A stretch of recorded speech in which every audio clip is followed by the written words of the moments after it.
He's an architect experienced in steel structures. Now Richard Gage is touring the country with a controversial message about September 11th. Richard Gage is here to show us why he's calling for a more thorough investigation into the collapse of the World Trade Center buildings. Thank you so much for joining us. You're very welcome. It's great to be here. Well, first of all, give us a little bit more about your background. Well, I'm an architect of 20 years, a member of the American Institute of Architects, and have been studying steel-framed, fireproof buildings for about that long. We ask that for clarification because as we get into this, we want people to make sure that you're not just somebody with a wacky idea. Right. Okay? You come with some science to you. What is the official reason for the collapse of the World Trade Center towers? Well, we're told that the planes hit the buildings and there was an explosion and a fire, and about an hour and a half later, in the case of the North Tower, the buildings collapsed due to structural weakening due to the fires. The problem is that we don't have large gradual deformations associated with collapses, and fires in high-rises have never brought down a steel frame high-rise building at all, ever. And what we have, unfortunately, is the evidence in the Twin Towers and the third skyscraper to collapse that day, which most people don't know anything about it. We have the evidence of the 10 key features of controlled demolition. In the case of Building 7, it collapses straight down into its own footprint at free fall speed in the first 100 feet. It's dropping, as you can see, symmetrically, smoothly, at free fall speed in the first 100 feet, 2.5 seconds. This is uncanny. There's 40,000 tons of structural steel designed to resist this collapse. Is it, what, a 47-story building? Yeah, this is called Building 7, right a football field away from the Twin Towers. Okay, so what we're showing is left what happened. In fact, right is a controlled where you are using, or the people who made this happen, used demolition. Indeed, and this is a direct comparison. And you can see that, indeed, almost free fall speed, free fall acceleration through 40,000 tons of structural steel. That is uncanny. So we have 700 architects and engineers demanding a new investigation as a result of this evidence and the evidence in the World Trade Center that is very explosive. Almost every architect and engineer we show this information to agrees with us that these are controlled demolitions.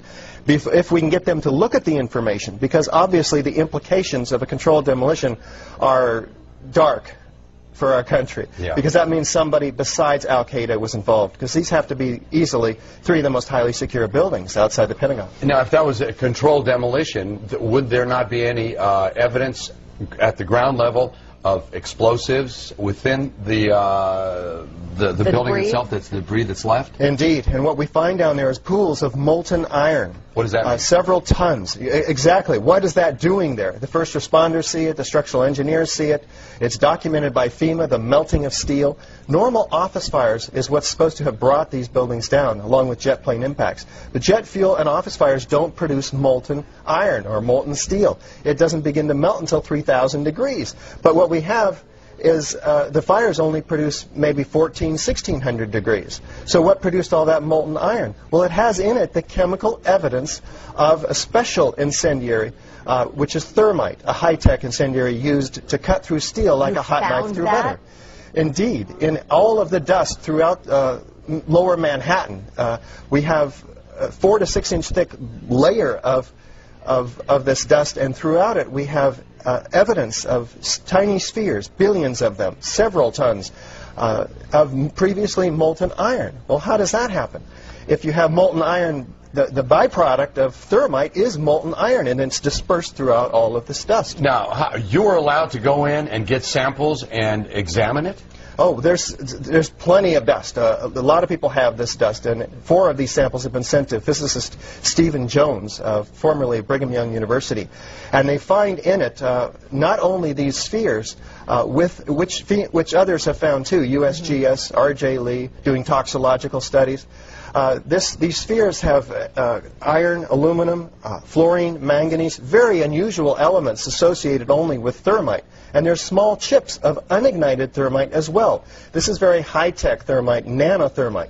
It's not found in a cave in Afghanistan. It's produced in very sophisticated Defense Department contracting laboratories. Okay, well, we have an enemy here. That the finger has been pointed to, that this was the work of al-Qaeda. This was the work of Osama bin Laden, at least to get the planes all going into the buildings and into the field in Pennsylvania and into the Pentagon. Is there no way that they then could still be the enemy that placed those in the buildings first and then did the incendiary device via a plane second? Right. Well, what you have to ask is who had access to the buildings? Did al-Qaeda have access to these highly secure buildings? Probably not. Did they have access to sophisticated nanothermite, where the particles are 1,000 times smaller than a human hair? Probably not.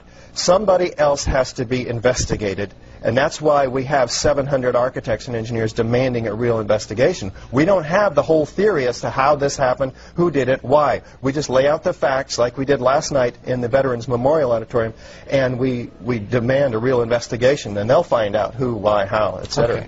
Then let me ask you, I'm person X. I want to place something in one of those buildings.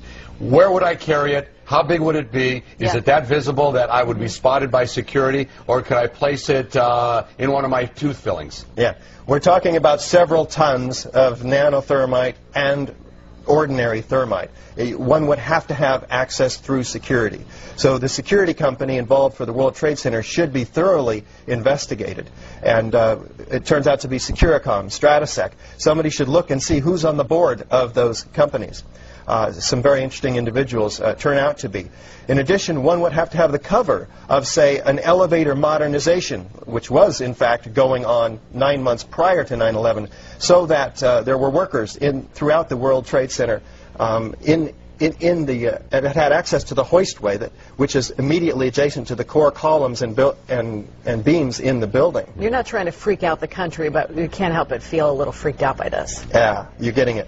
Yeah. And, of course, this is something we want to talk with you about a whole lot more, and we're out of time. But we do have a great deal of information on our website, knph.com. Thank you very much for your time today. You're so welcome. Thank you for opening up a lot to think about. We'll be right back.